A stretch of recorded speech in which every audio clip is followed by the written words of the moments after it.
Hello students, we are going to read chapter 1 What is democracy and why democracy of political science class 9th. Students, this is the second video of this chapter and in first video you have looked at the definition of democracy and you have looked at the features of democracy.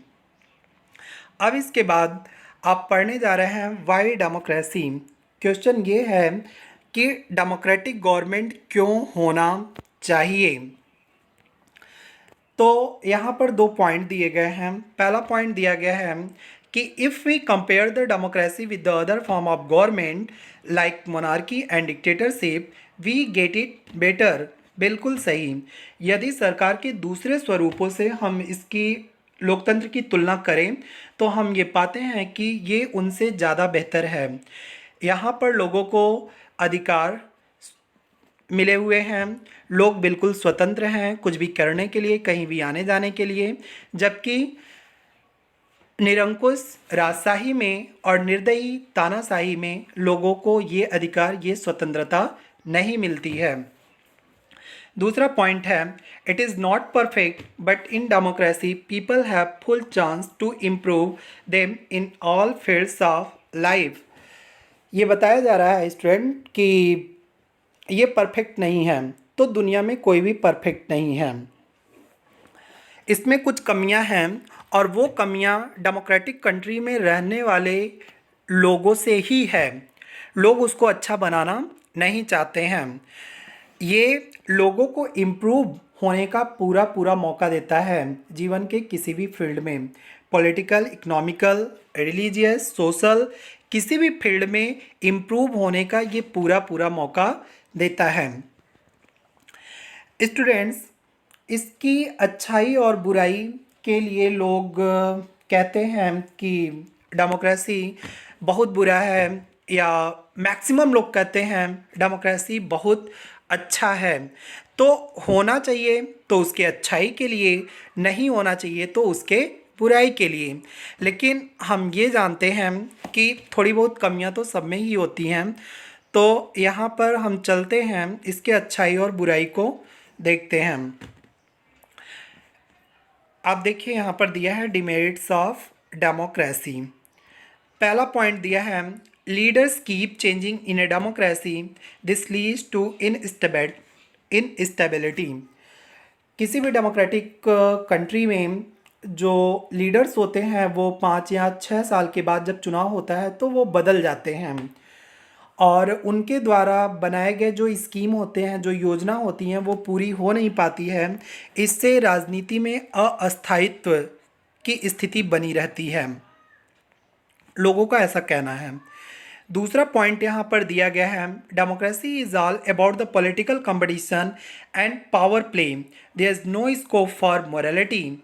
ये सिर्फ राजनीतिक प्रतिद्वंदिता का क्षेत्र है, लोग शक्ति का प्रदर्शन करते हैं और यहाँ पर नैतिकता के लिए कोई भी स्थान नहीं है।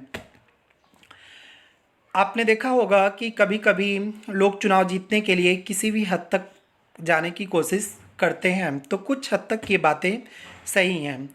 तीसरा पॉइंट दिया है it leads to delay in decision making. ऐसा इसमें कहा जा रहा है कि एक लोकतांत्रिक सरकार में जो भी निर्णय लिए जाते हैं वो बहुत देर से लिए जाते हैं और कभी कभी तो इंतज़ार करते करते व्यक्ति स्वर्ग सिधार जाता है। नेक्स्ट पॉइंट दिया हुआ है leader do not know the best interest of the people, it is based on electoral competition. Democratic government में जो भी लीडर्स होते हैं वो जनता के अच्छाई बुराई, उनकी भलाई को अच्छे से नहीं समझते हैं और आगे ये बताया जा रहा है कि सिर्फ और सिर्फ डेमोक्रेसी चुनावी प्रतिद्वंदिता पर ही आधारित है। लोग किसी भी तरीके से चुनाव को छल कल बल से जीतना चाहते हैं और आप लोगों ने भी चुनाव के दौरान देखा होगा कि लोग किस तरह से हथकंडों का प्रयोग करते हैं चुनाव को जीतने के लिए। नेक्स्ट पॉइंट दिया है ordinary people don't know what is good for them and they are unable to decide good और bad.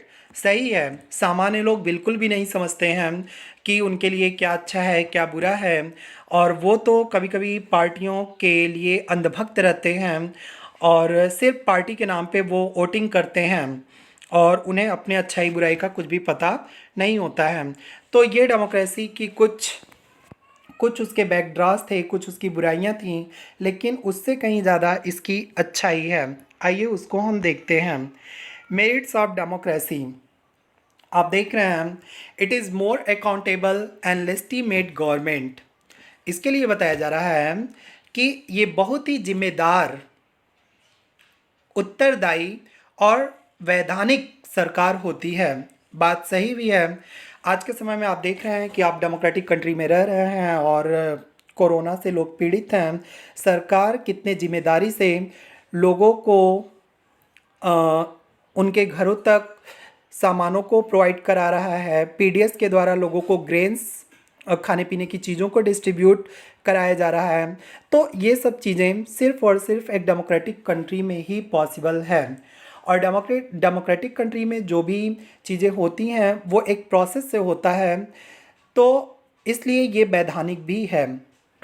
It improves the quality of decision making, ये निर्णय लेने की क्वालिटी को इम्प्रूव करता है। सही बात है। लंबे समय तक डिस्कशन के बाद, वाद विवाद के बाद लोग किसी भी नतीजे पर, किसी भी निर्णय को लेते हैं और वो निर्णय सबके लिए होता है, कुछ ही लोगों के लिए नहीं होता है। और निर्णय पारदर्शी होता है। सरकार में क्या हो रहा है सभी चीज़ों का पता लोगों को होता है। इट रिड्यूसेस द कन्फ्लिक्ट, ये समाज के विभिन्न वर्गों में कन्फ्लिक्ट को रिड्यूस करता है, उनके आपसी मतभेद को दूर करता है और आपस में प्रेम व्यवहार को बढ़ाता है। कैसे बढ़ाता है? क्यों? क्योंकि it provides different right to the people, लोगों को कई अधिकार दिए गए हैं, जैसे कि समानता का अधिकार और स्वतंत्रता का अधिकार। उस समानता के अधिकार से आप देखिए यहाँ पर बताया गया है, it enhance the respect and dignity of the people. उस समानता के अधिकार से लोगों की प्रतिष्ठा और लोगों के सम्मान में वृद्धि हुई है। आगे बताया गया है, it brings equality in society, और सोसाइटी में समानता को स्थापित करता है। It is better form of government and allows to people to correct their mistake. बात तो सही है। किसी दूसरे सरकार में लोगों को तुरंत दंड दे दिया जाता है उनकी गलतियों के लिए, लेकिन डेमोक्रेटिक गवर्नमेंट में गलतियों को सुधारने का पूरा पूरा मौका दिया जाता है। उन्हें पढ़ाया लिखाया जाता है। जेल में भी लोग जाते हैं तो उनसे काम करवाया जाता है, पढ़ाया लिखाया जाता है, तो इस तरह से वो इम्प्रूव होते हैं। तो चैप्टर आपका यहीं पर ख़त्म होता है। अब आपके लिए आज कुछ असाइनमेंट दिए गए हैं। What are features of democracy, democracy के कौन कौन से फीचर्स हैं। Write 5 points against democracy, democracy के विरुद्ध कोई 5 पॉइंट आपको लिखना है। Write 5 points in favour of democracy, democracy के पक्ष में 5 पॉइंट आपको लिखना है। थैंक्स।